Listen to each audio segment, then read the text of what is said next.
श्री शिवाय नमस्तुभयम। दोस्तों, जैसा कि आप सभी लोग जानते हैं कि 26 जनवरी 2026 को है साल की पहली सोमवार की अष्टमी। और दोस्तों, साल में सोमवार की अष्टमी जो पड़ती है वो बहुत ही कम पड़ती है। मतलब 2 से 3 ही ऐसी सोमवार की अष्टमी होती है जो कि साल भर में पड़ती है, जो कि दोस्तों इस 2026 साल के प्रथम महीने में पहली सोमवार की अष्टमी पड़ रही है।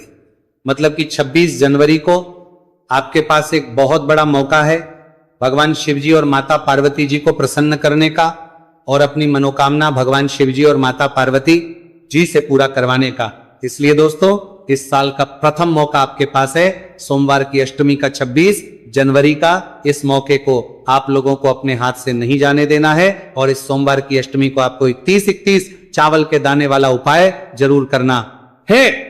दोस्तों, पंडित जी ने बहुत सारे उपाय बताए हुए हैं सोमवार की अष्टमी के, पर जो सबसे बड़ा उपाय है और सबसे ज्यादा जो लोग करते हैं सोमवार की अष्टमी के दिन, वो 31 चावल के दाने वाला उपाय ही करते हैं, क्योंकि इस उपाय को करने के बाद इस उपाय को करने का फल भी मिलता है। तो अब हम जानते हैं कि ये 31 चावल के दाने वाला उपाय आपको कब करना है, कैसे करना है, किसको करना है, इसको करने की विधि क्या है। सबसे पहली चीज दोस्तों, 2026 साल का जो प्रथम महीना है वो जनवरी का महीना है। और इसी जनवरी में 26 तारीख को, मतलब 26 जनवरी 2026 को क्या पड़ रही है? सोमवार की अष्टमी पड़ रही है। मतलब कि ऐसा दिन जिस दिन सोमवार भी पड़ रहा है और अष्टमी भी पड़ रही है, इसी को हम सोमवार की अष्टमी कहते हैं। और सोमवार की के दिन भगवान शिव जी के मंदिर में 64 योगिनी विराजित होती है, सभी देवी देवता विराजित होते हैं। इसीलिए सोमवार के अष्टमी के दिन का बहुत ही बड़ा महत्व बताया गया और इस दिन भगवान शिव जी को प्रसन्न करना का भी बड़ा महत्व बताया गया है। तो इस दिन आप लोगों को 31 चावल के दाने वाला उपाय कैसे करना है वो हम जानते हैं। देखो, जो 31 चावल के दाने वाला उपाय है ये किसको करना है, सबसे पहले वो सुनो। तो देखो, घर में एक बड़ा सदस्य होता है, विशेष रूप से घर की जो बड़ी माताएं बहनें होती हैं, उनमें से कोई भी माता बहन इस 31 चावल के दाने वाले उपाय को अपनी किसी भी मनोकामना पूर्ति के लिए या अपने पूरे घर परिवार की सुख और शांति के लिए कर सकती है।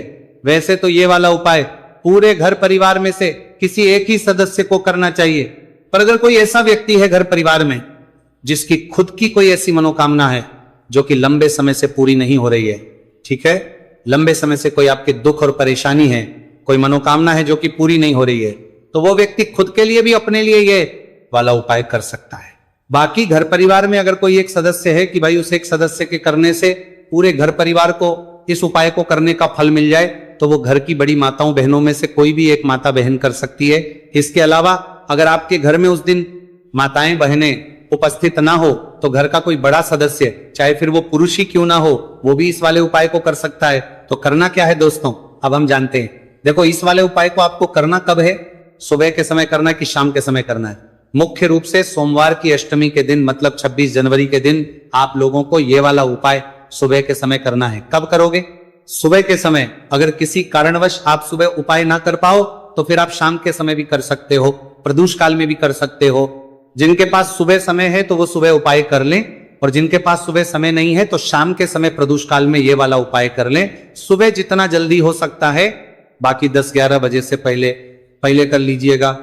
शाम के समय, शाम को 6 बजे से लेकर 7 बजे के बीच में या 7:30 बजे से पहले आप लोग अपना जो उपाय है 31 चावल के दाने वाला ये उपाय पूरा कर लीजिएगा।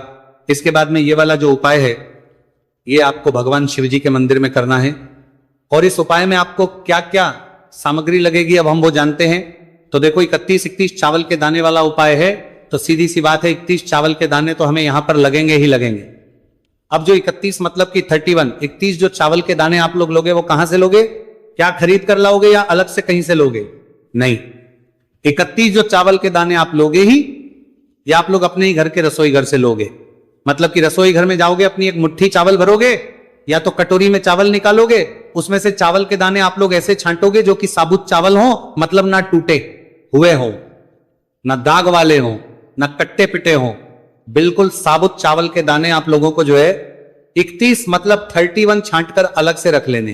तो जैसे ही आप लोग अपने 31 चावल के दाने निकालते हो तो इनको किसी एक कागज की पुड़िया में रखना या तो किसी एक अलग से कटोरी में रख लेना, ताकि आपके जो दाने हैं वो 31 ही रहें। एक भी दाना इधर उधर ना हो। तो यहां पर आपके हो गए 31 चावल के दाने। इसके बाद बारी आती है 31 हरे मूंग के दानों की। हरे मूंग के दाने वो नहीं कि हरी मूंग की दाल, आप लोग समझ रहे हो, नहीं। हरे मूंग के दाने मतलब वो जो कि पूर्ण पूर्ण हो, है ना, जो कटे वाले ना हो, क्योंकि अगर वो दाना कट जाता है तो वो दाल का रूप ले लेता है, वो दाल बन जाती है ना। तो हरे मूंग के जो दाने होते हैं, अगर आपके पास घर में ना हो तो आप किसी भी पूजन वाली दुकान से लेकर आ सकते हैं, आपको मिल जाएंगे, है ना। तो 31 ही आपको हरे मूंग के दाने लेकर आने, कितने 31 है ना। तो हरे मूंग के दाने लेकर आने कितने 31 है ना। तो ये आपके घर के रसोई घर में है तो वहां से ले लो, अन्यथा पूजन वाली दुकान से खरीद कर लेकर आ जाओ 31 हरे मूंग के दाने। इनको भी अच्छे से गिन लेना, अच्छे से साबुत दाने जो है 31 31 निकाल लेना, और इनको भी ये तो कागज की पुड़िया में बांध लेना, या तो आप लोग किसी भी कटोरी में जो है अलग से रख लेना ताकि ये दाने इधर उधर ना हो। तो ये दो चीजें आपने रखी। इसके बाद में तीसरी जो चीज आपको लेनी है वो लेनी है बेलपत्र। कितनी बेलपत्र? 31 बेलपत्र। अब बेलपत्र का जैसे ही हमने नाम बोला तो आप लोगों के मन में यह प्रश्न जरूर आ रहा होगा कि अगर हमें बेलपत्र नहीं मिली तो हम क्या करेंगे। तो टेंशन मत लीजिए, हम आपको वो तरीका भी बताएंगे। अगर आपको 31 बेलपत्र ना मिले तो आप लोग क्या करोगे, क्योंकि एक बेलपत्र हो तो चल जाता है, पर 31 बेलपत्र ज्यादा होती है तो हो सकता है अभी आपको एकदम से ना मिल पाए, तो उस जगह पर आप क्या करोगे वो भी हम आपको बताएंगे आगे, है ना। पर उससे पहले आपको अपनी पूरी कोशिश करनी है कि आपको 31 बेलपत्र मिल जाए, मतलब कि 31, चाहे आप खरीद कर लेकर आओ, चाहे आप किसी वृक्ष से तोड़ो, पेड़ से तोड़ो, कहीं से भी लाओ, पर अगर आपको मिल रही है तो आपको खुद से ही लेकर आना है, वो ज्यादा फलदायी माना जाएगा। तो कितनी बेलपत्र लेकर आओगे? 31 बेलपत्र आप लोग यहां पर लेकर आओगे, समझ गए आप लोग। तो 31 जो बेलपत्र लेकर वो भी आप लोग इकट्ठा करके रख लीजिएगा। अब देखो, सोमवार की अष्टमी के दिन आप उपाय की जो सामग्री है वो इकट्ठा कर लेना। इसके बाद में उपाय चाहे आप सुबह करो चाहे शाम को करो, करना किसी एक ही समय है, दोनों समय नहीं करना है, ठीक है। इसके बाद में आप लोगों को जो उपाय है वो सुबह कर रहे हो तो भी कुछ ना कुछ पूजन सामग्री भगवान शिव जी को लेकर जाना है। शाम के समय प्रदोष काल में कर रहे हो तो भी कुछ ना कुछ पूजन सामग्री जरूर लेकर जाना है। क्या करोगे? सुबह के समय जा रहे हो, कम से कम 1 लोटा जल इस दिन जरूर लेकर जाना है। इसके अलावा जो भी आपकी पूजन सामग्री है, वैसे तो ज्यादातर लोग पूजन लेकर जाते ही जाते हैं, पर जब भी हम उन लोगों के लिए बता रहे हैं जो कम से कम उपाय कर रहे हैं, पर कम से कम 1 लोटा जल तो लेकर जा ही जाए, और जितनी सामग्री आप लोग लेकर जाना चाहते हो वो लेकर जा सकते हैं। वही बात करेगा शाम के समय की, मतलब कि प्रदोष काल की, तो उस समय आप लोग एक घी का दीपक तैयार करके लेकर जाना, और उस दीपक के साथ में फिर अपना जो उपाय है वो करना है। तो करना क्या है? शुद्धता का ध्यान रखते हुए शुद्ध होकर आप लोग वो उपाय की सामग्री अपने साथ में रखकर, अपना जो पूजन सामग्री है उसको अपने साथ में रखकर शिव जी के मंदिर पहुंचना है। कहां पर? शिव जी के। अब देखो, शिव जी के मंदिर जैसे ही आप लोग पहुंच जाते हो ना, तो ये वाला जो उपाय है ये शिव जी की चौखट से शुरू हो जाएगा। तो अभी शिव जी की चौखट से उपाय शुरू होगा, तो हम अपनी पूजन वगैरह कैसे करेंगे? तो देखो, यहां पर हम आपको ये बात बता दें कि आप लोग पूजन कब करोगे। इसमें पहले उपाय करोगे, फिर उसके बाद आप लोग अपनी जो पूजन है वो करोगे। अगर सुबह के समय की बात करें तो अगर आपका मन है कि नहीं हमें पहले जल चढ़ाना है, तो आप पहले मंदिर के अंदर प्रवेश करके भगवान का दर्शन करके आप शिव जी पर जल चढ़ाते हैं, उनकी पूजन कर दे, पूजन अर्चना कर लें। सारे काम करने के बाद फिर आप जो लोग जो अपना उपाय है वो शिव जी की चौखट से शुरू करें, क्योंकि ये वाला उपाय शिव जी की चौखट से ही शुरू होगा। बाकी शाम के समय की बात करें तो अगर आप शाम के समय भी आपको मन है कि नहीं पहले हम लोग दीपक जाकर जला दें शिव जी के पास में, उसके बाद हम उपाय करें, तो पहले आप लोग दीपक जला दीजिएगा, उसके बाद में शिव जी की चौखट पर आकर वहां से उपाय शुरू कीजिएगा। और अगर आप लोग चाहो तो भाई पहले जाकर सीधा चौखट से उपाय शुरू कर सकते हो, उसके बाद में जो भी आपकी पूजन अर्चना है वो कर सकते हो। उपाय को करने के बाद में ये आपके ऊपर है, आप जैसा भी चाहो कर सकते हो, पर उपाय जो है जाते से ही होगा। मुख्य रूप से उपाय शुरुआत जो होगी वो शिव जी की चौखट से होगी। तो अब आपको करना क्या है वो सबसे पहले सुनो। देखो, शिव जी के मंदिर की चौखट पर जैसे ही पहुंच जाते हो आप लोग तो रुक जाओ। कौन सी चौखट? जो शिव जी के मंदिर की प्रांगण की चौखट होगी, मंदिर की चौखट नहीं कर रहे हैं हम, शिव जी का जो मंदिर होगा, अंदर शिवलिंग जो रखी हुई होगी, उसका जो प्रांगण होगा उसकी चौखट पर आकर आप लोगों को रुक जाना है। अब शिव जी के मंदिर की चौखट पर आने के बाद आप लोगों को निकालने हैं सबसे पहले अपने 31 चावल के दाने। क्या निकालने हैं? 31 चावल के दाने जो आप अपने घर से गिनकर लेकर आए हुए हैं, ये सारी चीजें घर से गिनकर लेकर आइएगा, यहां मत आकर गिनिएगा वरना आप फिर कंफ्यूज हो जाएंगे। तो 31 चावल के दाने आप लोग जो लेकर आए हुए हैं उनको मतलब निकाल लीजिए। कागज की पुड़िया में या कटोरी में उन्हें अपने सीधे हाथ के तीले में सारों को ले लीजिए, 31 चावल के दानों को। और 31 चावल के दानों को लेने के बाद अब आप लोगों को क्या करना है कि ये 31 चावल के दाने आप लोगों को अपने चौखट पर, मतलब जो शिवजी के मंदिर की चौखट है, या तो राइट हैंड साइड रखना है या लेफ्ट हैंड साइड रखना है। मतलब कि आप शिवजी के मंदिर की चौखट के बाहर की साइड खड़े हुए हो तो आपका जो सीधा हाथ पड़े उसी सीधे हाथ की चौखट पर अपने सीधे हाथ से इस 31 चावल के दानों को वहां पर समर्पित कर दो और भगवान से अपनी मनोकामना जो है वो बोल दो। देखो ये जो 31 चावल के दाने हैं ये किसी के पैरों में ना आए, इसलिए जो चौखट होगी शिवजी के मंदिर की, जो चौखट होगी उसके बिल्कुल कोने में एक साइड में जो है आप लोगों को ये चावल समर्पित करना है। जब ये 31 चावल के दाने आप लोग शिवजी की चौखट पर रखो तो भगवान से अपनी मनोकामना, जिसके लिए आप लोग अपना उपाय कर रहे हो, चाहे घर के परिवार की सुख और शांति के लिए, चाहे धन समृद्धि के लिए, चाहे कोई दुख और परेशानी के लिए, किसी भी एक मनोकामना के लिए आप लोग अपना उपाय कर सकते हो। और यही चावल के दान अगर आप चाहो तो शिवजी के उलटे हाथ की तरफ जो चौखट होती है वहां पर भी समर्पित कर सकते हो। जरूरी नहीं है सीधे हाथ पर ही समर्पित करो, सीधे हाथ पर करो तो वो भी ठीक है, उलटे हाथ पर करो तो वो भी ठीक है। तो आपको 31 चावल के दाने सबसे पहले शिवजी की चौखट पर समर्पित करने हैं, या तो लेफ्ट हैंड साइड कोने में या तो राइट हैंड साइड कोने में, बीचों बीच नहीं करने हैं क्योंकि फिर वो लोगों के पैरों में आएंगे।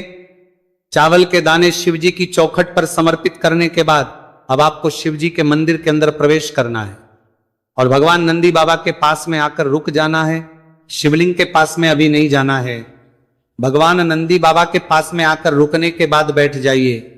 अपने 31 सब हरे मूंग के दाने निकाल लीजिए जो आप अपने घर से गिन कर लेकर आए हुए हैं, उन्हें भी अपने सीधे हाथ के थैली में ले लीजिए। और सीधे हाथ के थैली में ले लेने के बाद दोस्तों, जो नंदी बाबा होंगे, नंदी बाबा का एक पैर उठा हुआ होगा, ध्यान से देखिएगा, या उठा हुआ ना हो तो मुड़ा हुआ होगा, वो पैर आपको एक अलग ही दिखेगा नंदी बाबा का, जो शिवलिंग के सामने नंदी बाबा बैठे हुए होते हैं। तो नदियों का जो एक पैर उठा हुआ हो या मुड़ा हुआ हो तो अपने 31 हरे मूंग के दाने लेना है और उन 31 हरे मूंग के दानों को भगवान नंदी बाबा के उस उठे हुए या मुड़े हुए पैर के पास में आप लोग को समर्पित कर देना। और भगवान नंदी से भी आपको प्रार्थना कर लेना है अपनी मनोकामना के लिए, जिस काम के लिए आप उपाय कर रहे हो उसके लिए, ठीक है।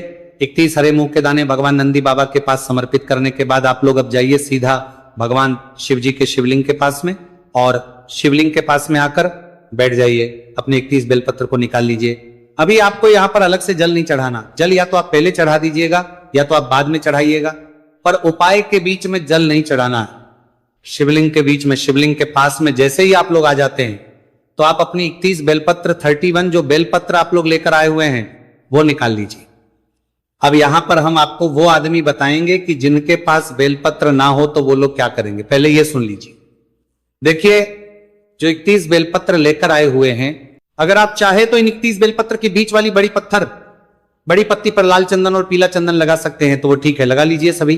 31 बेलपत्र पर पीला चंदन अकेले लगाना चाहे तो वो भी लगा, लाल चंदन आगे लगाना चाहे तो वो भी लगा सकते हैं, अगर नहीं लगाना चाहे तो नहीं लगाएं, कोई दिक्कत वाली बात नहीं है, पर लगा लें तो ज्यादा अच्छी बात है ना। तो अपने जो 31 बेलपत्र हैं उन 31 बेलपत्रों को आप लोग क्या करोगे कि एक साथ जमा लो। देखो यहां पर दो तरीके से हमें चढ़ाना है, या तो हम एक साथ चढ़ा सकते हैं या अलग अलग भी चढ़ा सकते हैं, पर हमने चावल के दाने एक साथ चढ़ाएं, हरे मूंग के दाने एक साथ चढ़ाएं तो बेलपत्र भी हम एक साथ ही यहां पर चढ़ा सकते हैं ना। तो अपने 31 बेलपत्रों को सबसे पहले जमा लो आप लोग, है ना। और 31 बेलपत्रों को जमाने के बाद एक साथ जमा लो। और जमाने के बाद जो शिवलिंग माता अशोक सुंदर जी का स्थान होता है, जो कि जलाधारी के बिल्कुल बीचों बीच में होता है, तो जलाधारी के बिल्कुल बीचों बीच में जो स्थान होता है, तो वहां पर आप लोगों को अपनी ये 31 बेलपत्र को कुछ इस प्रकार से समर्पित करना है कि जो बेलपत्र की डंडियों का मुख है वो जलाधारी की तरफ, मतलब जहां से जल बहता है नीचे गिरता है उस तरफ हो, और बीच वाली बड़ी पत्तियों को मुख शिवलिंग की तरफ हो जाए। इस प्रकार से आपको 31 बेलपत्र माता अशोक सुंदर जी वाले स्थान पर समर्पित कर देना है, एक साथ समर्पित कर देना है। और अगर एक साथ ना कर पाओ तो एक एक करके भी आप लोग ये 31 बेलपत्र माता अशोक चंद्र जी वाले स्थान पर समर्पित करते हो वैसे ही करना है, अलग से कुछ नहीं करना है। यहां पर शिवलिंग के ऊपर बेलपत्र समर्पित नहीं होगी। माता अशोक सुंदर जी वाले स्थान पर आपको ये 31 बेलपत्र समर्पित कर देना है। जैसे ही ये बेलपत्र समर्पित करते हो भगवान से, अब अपनी वो मनोकामना एक बार फिर से बोलना जिसके लिए आप लोग अपना उपाय कर रहे हो, या कोई दुख और परेशानी के लिए कर रहे हो या किसी काम के लिए कर रहे हो, तो अपना वो जो भी काम है, जो भी मनोकामना है, वो एक बार यहां पर जरूर बोल दीजिएगा और भगवान के सामने 2 मिनट जाप करके भगवान को देकर वहां से उठ जाइएगा और आपका ये वाला उपाय यहां पर पूरा हो जाता है। अब जो लोग 31 बेलपत्र लेकर ना आए हुए हों, वो क्या करेंगे कि जब वो शिव जी के मंदिर आए तो भाई अपना उपाय शुरू करने से पहले वो शिव जी के मंदिर के अंदर प्रवेश करेंगे। अगर आप लोग अपनी पूजन करना चाहते हैं तो पूजन कर लीजिएगा। उस समय पूजन करने के बाद शिवलिंग पर चढ़ी हुई कोई भी 31 अच्छी बेलपत्र भगवान से आज्ञा लेकर, भगवान से पूछकर कि भगवान आज हम उपाय कर रहे हैं 31 बेलपत्र का, या चावल के दाने का, या हरे मुंह का, तो उसके लिए हमें बेलपत्र नहीं मिल पाई है, तो क्या हम आपके ऊपर से 31 या 31 बेलपत्र ले ले? तो आप उनसे ऐसी आज्ञा लेकर, ऐसा उनके सामने बोलकर, शिवलिंग के ऊपर से 31 बेलपत्र लेकर उनको धोकर आप लोग अपना जो उपाय है उसमें प्रयोग कर सकते हो। पर भगवान से आज्ञा लेकर, पर पहले अपनी खुद की कोशिश करना कि आपको खुद से बेलपत्र मिल जाए। ना मिले तो फिर शिवलिंग के ऊपर से आप लोग ले लेना, पर अगर ले रहे हो तो पहले आपको शिव जी के मंदिर के अंदर प्रवेश करके बेलपत्र लेना पड़ेगा। पूजन करना चाहो तो पूजन भी उस समय कर सकते हो, बेलपत्र जैसे ही ले लो, उनको धो लो, उसके बाद आप अपने उपाय में इन्हें प्रयोग कर सकते हो। फिर आप लोग अपना उपाय जो है वापस से जो है शिव जी की चौखट से शुरू कीजिएगा। उसके बाद में फिर जैसा हमने आपको बताया वैसे कर लीजिएगा, ठीक है। तो इस तरीके से